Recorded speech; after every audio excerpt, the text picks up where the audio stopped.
నిన్న మాజీ ముఖ్యమంత్రి వైఎస్ఆర్ కాంగ్రెస్ పార్టీ అధ్యక్షులు శ్రీ జగన్మోహన్ రెడ్డి గారు 2 గంటల 45 నిమిషాలు సుదీర్ఘమైనటువంటి ప్రెస్ మీటు.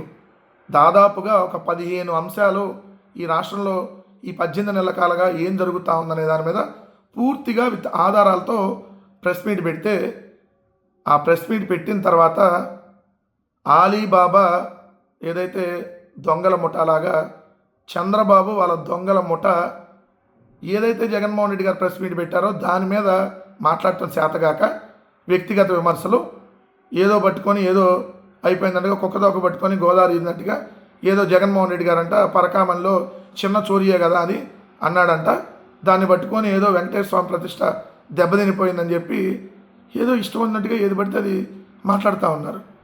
నేను వాళ్ళ మొత్తం వాళ్ళ దొంగల ముఠ, చంద్రంబాబా దొంగల ముఠ మొత్తం వచ్చేసింది నేను బయటికి. మామూలుగా రాష్ట్రంలో ఏదైనా సమస్యలు ఉంటే దాని మీద ఏ రోజు మాట్లాడరు.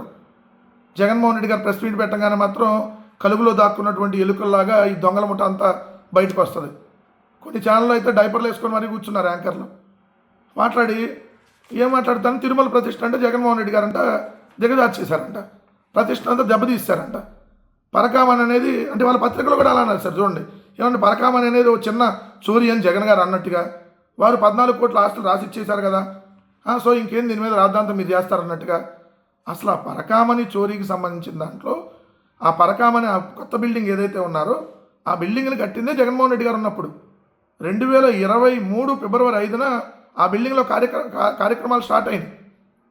23 కోట్లతో ఆ పరకామణి బిల్డింగ్ని జగన్మోహన్ రెడ్డి గారు నిర్మించి ఏదైతే ఏప్రిల్ 4, 2023న ఏదైతే అక్కడ పట్టుకున్నారు, ఏది పరకామణిలో చోరీ జరుగుతున్న అంశాన్ని, ఆ బిల్డింగ్ ఫిబ్రవరి 5, 2023 ఓపెన్ చేశారు.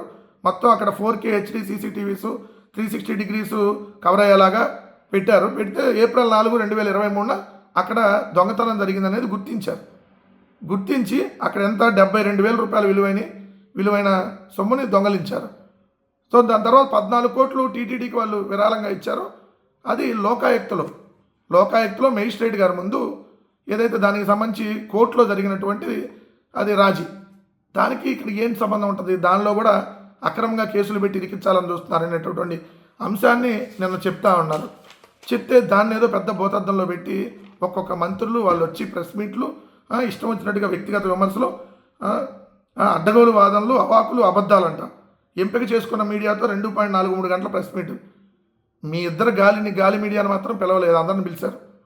మీ 2 గాలి పత్రికల్ని ఏదైతే ఒక 4 మీ శాటిలైట్ ఛానల్లో నీచమైనటువంటి ఛానల్లో ఒక 4 ఉన్నాయి, ఈటీవీ, మహా టీవీ, TV5, ABN, వీళ్ళని తప్ప అందరిని పిలిచారు. ఆ ముగ్గురిని బొక్కలో పెట్టాలని జగన్ గారు అన్నారండి. అవును, మోసం చేసే వాళ్ళని బొక్కలో పెట్టుకు ఏం చేస్తారు, అందుకని మేము చంద్రబాబు, పవన్ కళ్యాణ్, లోకేష్ని బొక్కలో వేయాలని చెప్పారు. సమాజాన్ని నాశనం చేసేవారికి జగన్ దన్నుగా ఉన్నాడంట. జగన్కు తెలిసే పరకామణి జ్యోతిని వలరామయ్య, జగన్ హయాంలో ఆర్థిక విధ్వంసం యనమల, సంక్షేమ పథకాలు అమలు కావడం లేదా, బయటకు వచ్చి వాస్తవాలు తెలుసుకుంటే కద్దులు దుర్గేషు, రైతులతో ఎవరేం చేశారు చర్చకు సిద్ధం అచ్చెన్న, 18 నెలల్లో 18 రోజులు కూడా ఏపీలో లేరు అనిత. ఎవడ అబద్ధాలు మాట్లాడుతుంది వీళ్ళు కదా, 18 రోజుల్లో 18 నెలలు కూడా ఏపీలో లేరని జగన్ గారిని అనిత గారు. అసలు తిరుమల పవిత్రతను దెబ్బతీసింది ఎవరు? మీరు కదా. తిరుమలలో జంతువుల కొవ్వు కలిసింది, పంది కొవ్వు కలిసింది, దున్నపోతులు కొవ్వు కలిసింది అని చెప్పి లడ్డూని అపవిత్రం చేయగా మాట్లాడినటువంటి దుర్మార్గమైనటువంటి వ్యక్తులు ఇదే ముఖ్యమంత్రి, ఇదే ఉప ముఖ్యమంత్రి, వీళ్ళ మంత్రులు. అయోధ్యకు 1,00,000 లడ్డులు జంతువుల కొవ్వుతో కలిపి పంపించారని చెప్పి ఉన్మాదకర వ్యాఖ్యలు చేసినటువంటి వ్యక్తి ఈరోజు ఆంధ్రప్రదేశ్ రాష్ట్ర ఉప ముఖ్యమంత్రి. కల్తీనయ్య అని చెప్పి రోజు విష ప్రచారం చేస్తున్నటువంటి విషపూరిత మనుషులు మీరు. నిన్న కూడా ఏదైతే తిరుమల దేవస్థానానికి సంబంధించినటువంటి చైర్మన్ ఒక ప్రైవేటు ఛానల్కి ఇంటర్వ్యూ ఇస్తూ 8వ కొండ గురించి, అదేదో 8వ కొండ అదో పిచ్చి కొండ, అదో చెత్త కొండ అని చెప్పి ఇష్టం వచ్చినట్టుగా మాట్లాడారు. అంటే తిరుమల కొండ మీద ఉన్నటువంటి కొండలు మీకు చెత్త కొండలా? Mister Naidu, mister TV5 chairman alias ఇప్పుడు టీటీడీ చైర్మన్గా ఉన్న ఆ నాయుడిని అడుగుతా ఉన్నా, ఏమయ్యా అంత బాగా ఎక్కువైపోయిందా మీకు? అంటే దేవుడు అంటే తిరుమలలో ఉన్నటువంటి కొండలు మీకు పిచ్చి కొండలాగా కనపడుతున్నాయా, చెత్త కొండలాగా మీకు కనపడుతున్నాయా? ఆ రోజు కూడా మీరు 2 కొండలు అనేది అంటే కాదు, 7 కొండలు తిరుమల అని చెప్పి రాజశేఖర రెడ్డి గారు ఉన్నప్పుడే 7 కొండలు అనేది ఏదైతే జీవో తీసుకురావడం జరిగింది. తిరుమల అంటే 2 కొండలు కాదు, అవి 7 కొండలు. శేషాద్రి కొండ, నీలాద్రి కొండ, గరుడాద్రి కొండ, అంజనాద్రి కొండ, వృషభాద్రి కొండ, నారాయణాద్రి కొండ, వెంకటాద్రి కొండ అని చెప్పి 7 కొండలు తిరుమల అంటే ఒక 2 కొండలు కాదు 7 కొండలు అని చెప్పి జీవోఎంఎస్ నెంబర్ 746 2/6/2007 అంటే జూన్ 2, 2007 సంవత్సరంలో 7 కొండలు అని చెప్పి రాజశేఖర రెడ్డి గారు జీవో తీసుకురావడం జరిగింది. ఇప్పుడు అక్కడ వెనకాల ఇంకో కొండ ఉంది, అది ఒక చెత్త కొండ అని చెప్పి ఇష్టం వచ్చినట్టుగా టీటీడీ చైర్మన్ మాట్లాడుతున్నారంటే ఖచ్చితంగా పాపం తగిలింది. దేవుడు ఖచ్చితంగా మీకు శిక్ష వేస్తాడు. నాయుడు గారు గుర్తుపెట్టుకోండి, చాలా తప్పుడు మీరు మాట్లాడుతుంది. మీలాంటి వ్యక్తికి టీటీడీ చైర్మన్ ఇచ్చినప్పుడే తిరుమల పవిత్ర దెబ్బతింది. గోవులు చనిపోతే ఏం గోవులు చనిపోయింది కదా, ఏమైంది పెద్దగా అన్న టైప్లో మాట్లాడారు మీరు అందరూ. మనుషులు చనిపోయిన తొక్కిసలాట్లో ఏం కాదులే అన్నట్టుగా మాట్లాడారు. ఏ మనుషులు నాకు చచ్చిపోరు అన్న టైప్లో మీరు కదా ఈరోజు తిరుమల పవిత్రతను దెబ్బతీస్తుంది.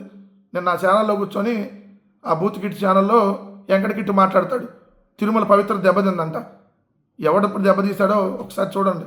నిన్న జగన్మోహన్ రెడ్డి గారు 15 అంశాల మీద సుదీర్ఘమైనటువంటి ప్రెస్ మీటు, రైతుల సమస్యల మీద, ఫీజు రియంబర్స్మెంట్ మీద, ఆరోగ్యశ్రీ బకాయిల మీద, సంక్షేమ హాస్టల్లో దుర్భర పరిస్థితుల మీద, పిల్లల మరణాల మీద, మెడికల్ కాలేజీల ప్రైవేటీకరణ మీద, విశాఖపట్నం స్టీల్ ప్లాంట్ అమ్మకం మీద, రెడ్ బుక్ రాజ్యాంగం వేధింపుల మీద, కల్తీ మద్యం తయారు చేసి ఏ విధంగా వీళ్ళు మళ్ళీ వైఎస్ఆర్ కాంగ్రెస్ పార్టీ మీద నెట్టి తప్పుడు కేసులు పెడుతున్నారో దాని మీద, టీటీడీ లడ్డు మీద, పరకామణి కేసు మీద, చంద్రబాబు తన కేసులను తానే మాఫీ చేసుకున్నటువంటి విధానం మీద, సూపర్ 6 మోసాల మీద, అమరావతిలో 2వ దశ భూసేకరణ మీద, ఏదైతే ప్రభుత్వ ఉద్యోగుల్ని వీళ్ళు మోసం చేసినటువంటి తీరు మీద, ఇలా అన్ని అంశాల మీద 18 నెలల్లో 29 మంది విద్యార్థులు చనిపోతే హాస్టల్లో ఉన్నటువంటి విద్యార్థులు ఒక్కదాని మీద వీళ్ళు సమాధానం లేదు.